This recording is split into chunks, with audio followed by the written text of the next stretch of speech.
The diagram below shows the graph of f at x equal x squared minus 4x plus 11, and g at x is equal to the derivative of f at x.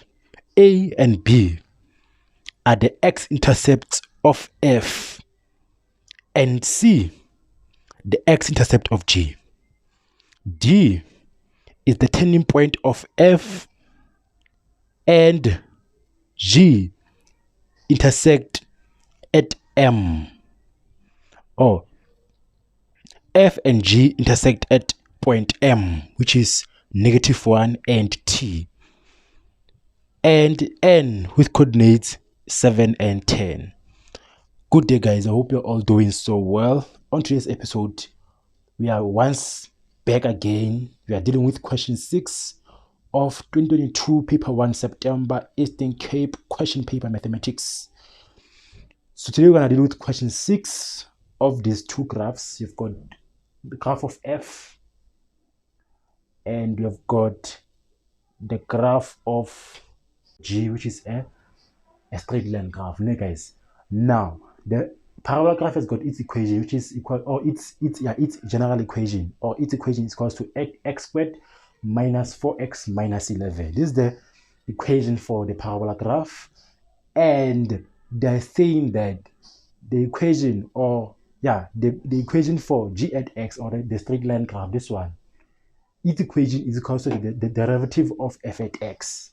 Now you know what you need to do in order for you to understand or to know the formula of this graph here, g at x, which is a straight line. You need to know you must derive our f at x in order to know the equation of g at x. That's the basic logic behind that question. Now, question 6.1, it says that calculate the coordinates of d.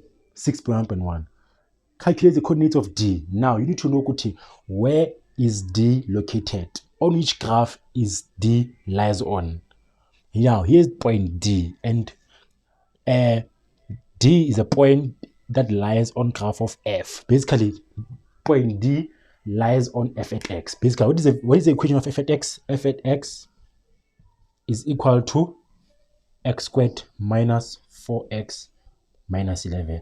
On the statement, they told you that D is the turning point of function f. Now you need to know the coordinates of the turning point of this graph of parabola in order for you to answer that question that needs you to find the coordinates of D. Wherein D lies on this function f at x equal to x squared minus 4x minus 11. Now, there are two ways to find the coordinates of D.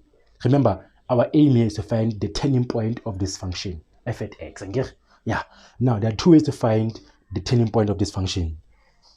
Since now we have got a quadratic equation. You know what's about our quadratic equation here? Our quadratic equation is equal to f at x equal to ax squared plus bx plus c. Okay, guys. Now, for us to find the coordinate of our turning point, there's a formula we use to find the x coordinate of our turning point. Okay, to find the x coordinate of our turning point, there's a formula we use. This formula is x is equal to negative b over 2a. Now, you only use this formula if and only if you are given your function in this form here, quadratic. X squared minus 4x minus, because of what? Because of what? This equation has got b, here's our b. This equation has got our a, here's our a, which is positive 1 here. You only use this equation here, x equal negative b over 2a, if and only if you are given the equation of this function in this form here, parabol, quadratic. Guys. Now, this x represents the coordinate of our axis of symmetry. Now remember, axis of symmetry is this wherein it's a vertical line that cuts the graph into two parts. Yes, that's the basic logic. That's the logic behind. So now to find the x coordinate of our turning point, we're going to say negative. Where you see b, we put in its value from this function. Which means b is the coefficient of x, which is equal to negative 4 in this case. So when I have negative 4, close the bracket over 2 multiplied by a. What is our a? Positive 1, a invisible 1. Then you put this on a calculator. It's going to give you positive 2. Then you are done with finding the x-coordinate of our function. Now, how do you find the y-coordinate? This is basically the simplest way to find the y-coordinate for this for our turning point. We're going to use this x-coordinate and put it where you see x on this function to find y. We are substituting f at 2 is equals to, I put in 2 where I see x, minus 4 multiplied by 2 minus 11. So if you put in 2 where you see x, you put this on a calculator. So it's going to be negative 15. Therefore, the coordinates of D are 2 and negative 15. These are coordinates of D. Basically, these coordinates are of our turning point, which means that our turning point in this case is point D. The coordinates of our turning point are 2 and negative 15. This subsequently means that the coordinates of our turning point lies on point D, which means point D is our turning point. Basically, this is how you find the coordinates of our point D, which happens to be our turning point. Now, another method that is very simple. This is another method. This is very simple for us to find the coordinates of D. Another method, method 2. Another method is of completion of square. Completion of square. You complete the square. Again, we have got f at x is equals to x squared minus 4x minus 11. You complete the square. Now let us complete the square. So we're going to have, now completion of squares, it says that this is the formula we use. The simplest formula is b over 2 squared. We need to find now this is the formula we use again. So this formula we use it only if you are given this equation in this form, quadratic. Guys, now I need to complete the square, which means we need to have a quadratic equation wherein there are squares there. Basically, there's a square, which means we've got two brackets of the same, that of the same. Now let us ignore this negative 11. So we're gonna have x squared minus 4x. Now let us come back to this equation. We need to find a quadratic equation wherein both the brackets are going to be the same. I will show you right now. Now let us find the value of this formula. Here is our b. What is the value of our b? Is negative 4. So we're gonna have negative 4 over 2 squared. Then if you put this on a calculator, it's going to be negative 4 divided by 2 is 2. 2 squared is 4. Positive 4. Now I'm going to have plus 4 here and close the bracket. Since now the aim is not to change the equation, I need to add 4 inside the bracket and minus 4 outside the bracket. I'm going to have negative 11 outside the bracket minus 4. So this plus 4 and minus 4, when you add them is 0. So we haven't changed anything here. So it's very important to change the signs of your value. This 4, you change it when it's inside the bracket. You change it. It says plus. Outside the bracket it should be minus all the time. I hope you understand what's happening here, guys.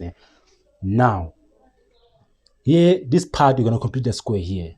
This is the quadratic equation. Therefore, if you open brackets, or if you factorize this quadratic equation, you're going to open two brackets. You open two brackets. Factors of x squared is x and x. Now, which number or which two numbers can I multiply to give me 4? And add or subtract them to give me 2, to give me negative 4. So now I can multiply 2 by 2, it's going to give me 4. So our sign, the bigger number takes the sign of the middle term. Come on, someone. The bigger number between 2 and 2 is going to take the sign of the middle term. Now in this case, the sign of the middle term is minus, and therefore we have the same values, 2 and 2. That means they're going to carry minus both of them. Minus. Like what, guys? Yes. When you simplify these brackets out using FOIL, it's gonna come back to this quadratic equation. When you simplify out brackets, then outside the bracket we've got negative 11 minus 4 is negative 15. Now we've got squares here. X minus 2 squared. This is how you complete the square. You are done. This is how you complete it. So you need to have two brackets that are the same. That's our aim in this case. Now, how do you point out the coordinates of our turning point? Remember, f at x f at x, okay? Now, remember, they can give you this equation like this one, okay? And to print out the turning point of this function, coordinate of d, we're going to have this negative 2, okay? And you remember, when it comes out of the bracket, it changes the sign, okay? To positive 2 and negative 15. You are done. 1.2, it says that determine or calculate the distance Cn. Distance Cn. Our aim is to find distance Cn. Now, we need to find the distance between point C and point N. Very simple. Now, for us to find the distance between these 2 points, we can use the distance formula. That's the simplest method. Distance formula. Here, x2 minus x1 squared plus y2 minus y1 squared. You introduce the square root both sides, you find the answer there. That's the simplest method there. Now, in order for us to find the distance, we need to know the coordinates of C. What are the coordinates of C? Remember, this C is on our x-axis here. Therefore, if a point lies on our x-axis, its y-coordinate is equal to 0. In this case, we don't know the coordinates of C, but only know the one coordinate of C, which is y-coordinate of C. Only know one coordinate of C, which is our y, which is equal to 0. Here. Our x is unknown, but we know our y. Because of what? Because this point C lies on our x-axis, wherein y equal to 0. It is our x-intercept, wherein our y equal to 0. Hence, we have got 0 here. Then what are coordinates of n? Coordinates of n are 7 and 10. Now, to find the distance, we need to know all the coordinates of these 2 points. We don't know the coordinate of x. That's very important to find the coordinates of x. The x-coordinate of this point C. It's very important to find the x-coordinate of this point C. How do you find it? Where is point C located? On which graph does point C lies on? The point C lies on graph G, which is G at x. And they told you, Kuti, G at x. Come on, so we need to know the equation of G at x. That's the basic logic, equal to the derivative of f at x. Now, in order for us to know the equation of G at x, we ought to derive f at x. Yeah, but how do you derive f at x? You know, go to 2 multiplied by 1, 2 minus 1. Okay? That's how you derive. So we're going to have 2x. I get what how do you derive in calculus? That's the same basic logic. You're going to have 2 times this 1 is 2. Then this squared minus 1 is going to have 1 here. And then we're going to have a minus 4. 2x minus 4 is our G at x. I hope you understand the question, guys. Like I want to get, guys. So basically, we've got 2x minus 4. This is the equation of G at x. Now, to find the coordinates of C, we need to find the x-coordinate of point C, we need to let y be 0 on this equation to find x. That is the reason behind. Which means we let x be x and let y be 0. So we're going to have 0 equal to 2x minus 4 level and so for x. So we're going to have 4 equal to 2x, then divided by 2. Therefore, x is equal to 2. Now, the coordinates of point C are 2 and 0. Like one, guys. After you found the x-coordinate of point C, we use the distance formula to find the distance between point C and point N. That's the basic logic behind. So, Cn is equal to the square root of x2 minus x1 squared plus y2 minus y1 squared. Now, I give a table you can label your coordinates here by saying x1, y1, x2, y2. Like one again, guys. Now, the square root. What is our x2? 7. Again, simple. 7.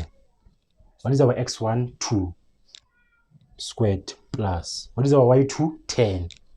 What is our y1? 0. You put this on a calculator and find the answer there. Don't confuse yourself. Put everything you see there inside the calculator. 5 square root 5 units. This is how you find the distance Cn. Very simple, guys. I hope you get it properly.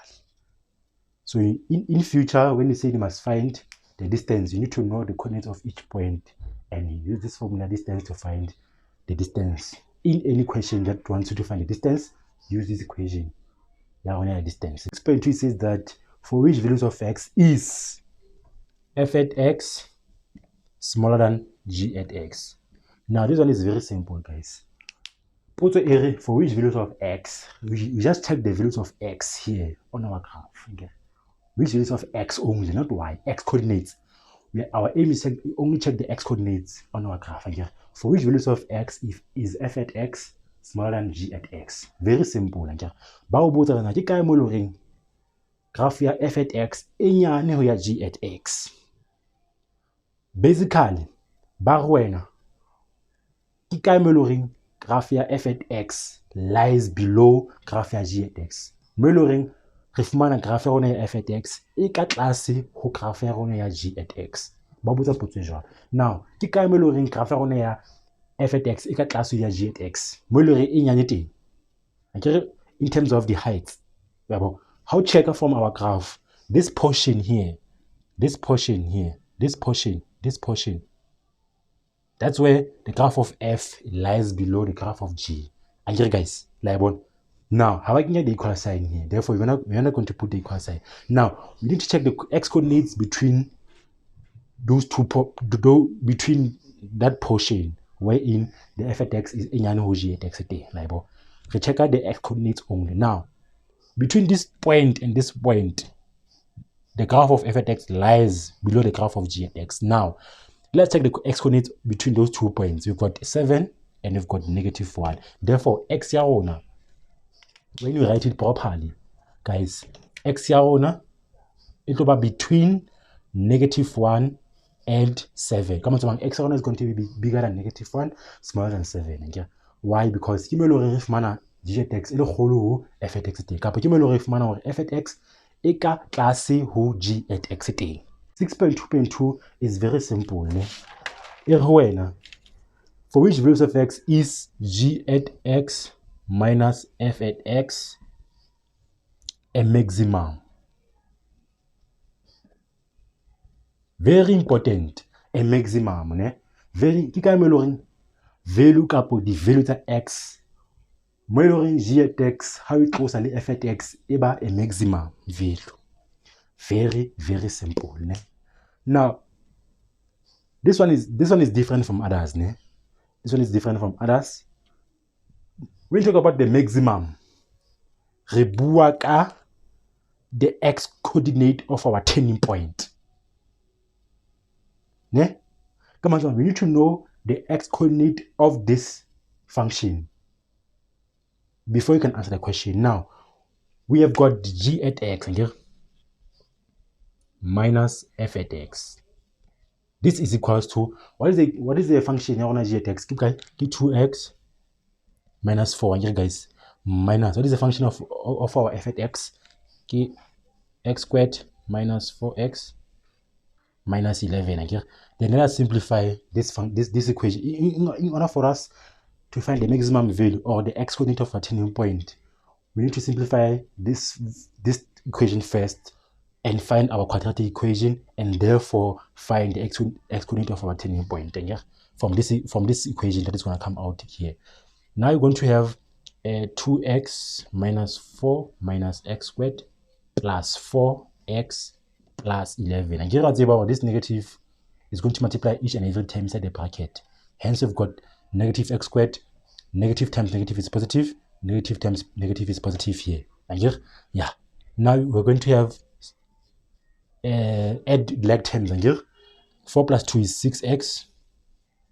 11 minus 4 is plus 7. And here, now from these, we need to know the x coordinate of our turning point. You need to know the turning point, the x coordinate of our turning point. Remember, we just found the x coordinate of our turning point using what? This formula, x is equal to negative b over 2a. Okay, guys. Therefore, how to simplify this equation further, we're going to have negative. The value of b is 6, and here, open bracket 6, divided by 2, multiplied by, what is the value of a? Is negative 1. Again, negative 1. You put this in a calculator. Therefore, x is positive 3. This is your answer, basically, guys. Ne? Maximum. When you talk about the maximum, in this case, the x coordinate of our turning point. Ne? Minimum. ba bua ka the y coordinate of our turning point.